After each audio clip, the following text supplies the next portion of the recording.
Hello everyone and welcome back to Poetry Surprises. And today I want to talk to you about what I think is one of the greatest barriers to successful creative writing. And that is the idea of ownership. It's all me, me, me. But I'm afraid it isn't. And until you actually grow to realize that, until I realized it, you can never be truly and fully creative. So, how do you give up on ownership? Surely you are the author of your work. Well, maybe not.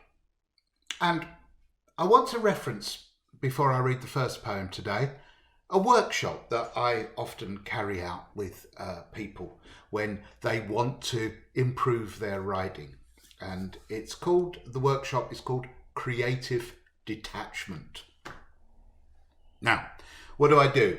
Well, we're in a room. Let's say there's 10 of us.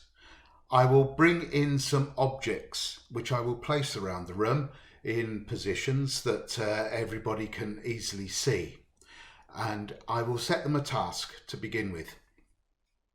I will say, using these objects as points of reference in a poem, write a poem of 20 lines and divide it up into couplets, into 2 lines. Doesn't have to rhyme, but just 2 lines, 2 lines, 2 lines, 10 times 20 lines, for example.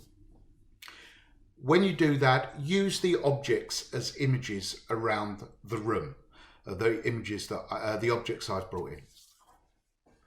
And give them time, go away, have a chat, make a phone call, do a few emails, come back, and 15, 20 minutes later, everybody's got to have something written. Then comes the fun bit, the Blue Peter, here's one I made earlier bit. Because what I do is I bring in some scissors and a bucket, and everybody gets a set of scissors and they cut their poems up into 10 units, 2 lines per unit, and they cut them up and they dump them in the bucket, and I give it a good shake around, and I walk around and I do a bit of hocus pocus magic, bit of entertainment, and then I get them to dip their hands in and take out 10 pieces of paper, and they lay them before them. And then they assemble the 10 pieces of paper into some kind of order and make a new poem from it. Now, bear in mind, you've got similar imagery, and that's why I bring in the objects. And once they've made up this new poem, which is kind of now a group poem, it's bigger than them, and then they can tweak it so that, for example, if one's in the first person and one's in the third person, you might want to change it a bit, make it all first person, make it all third person, or play around in some way. One's in the past tense and one's in the future. You might want to make the tense consistent. But basically, you have to make a new poem from the material you've been given. Now, you might think this is a recipe for a complete dog's dinner, but it is not at all like that. Often, if we've got time, I will get them to read out the first poem, and then I will get them to read out their resulting mishmash poem. And I've never had one instance where the person who is the author of the new piece doesn't think that the second poem is not an improvement on the first poem. Now, why do I do this? What is it about? Well, it's called creative detachment. It's to create distance between you and your offspring, because attachment to something can be the biggest barrier to personal poetic growth, personal creative growth. Igor Stravinsky expressed it quite nicely when being asked about his composition, The Rite of Spring. He said, "I am the vessel through which the rite of spring passed." In other words, it was bigger than him.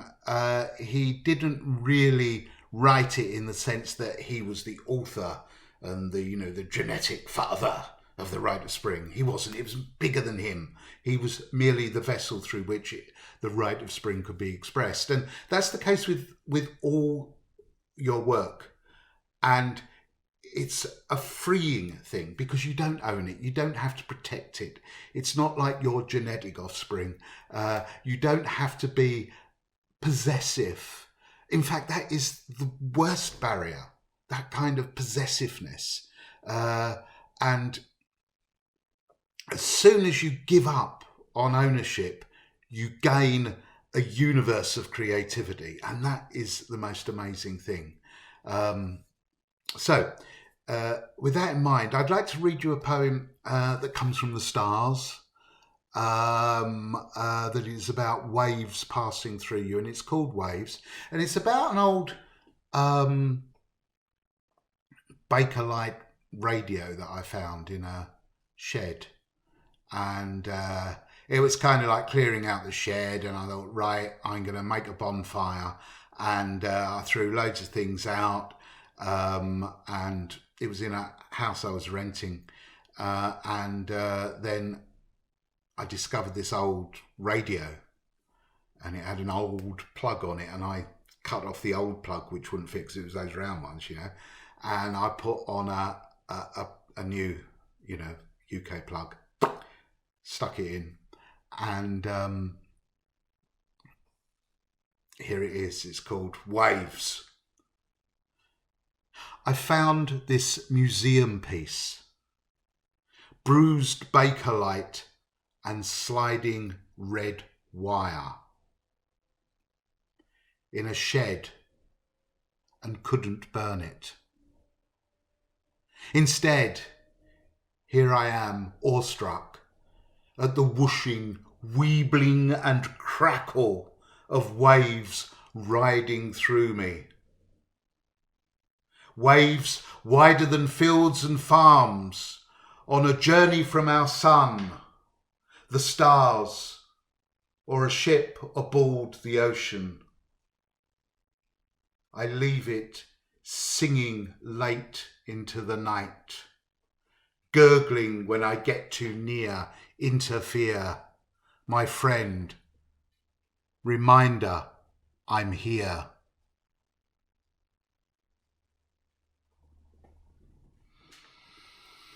So that's the passage of the poem through the poet, not the other way round. And that's what we want to do, really, don't we? I mean, aren't we writing poetry not to own our poetry, but to give it away?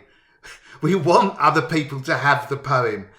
And do we really care whether they think it's theirs? Because it is theirs. It doesn't belong to me. It belongs to you. And that is the whole point, I think, of art, is giving. It's not about owning. It's not about possessing. And as soon as you own and possess, as my old man would have said, you've had it. It's all finished. It's about the freedom to give and to let other people have something that has passed through you.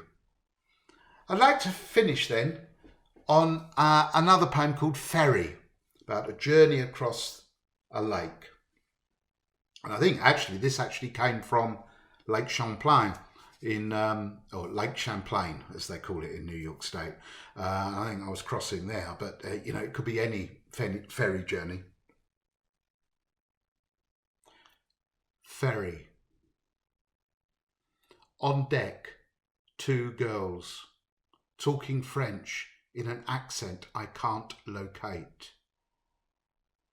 The water parts from one green slope to the approaching pier, but I am not moving.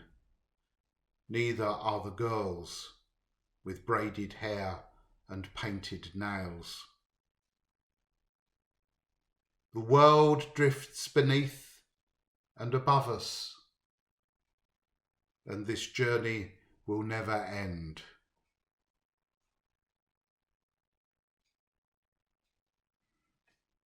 Well, I hope that's offered you something about the idea of creativity, why we're in this business in the first place, and the fact that ownership is a dead loss. Don't bother with it. Give. That's why you're here. That's what you're doing. That's why I'm doing it.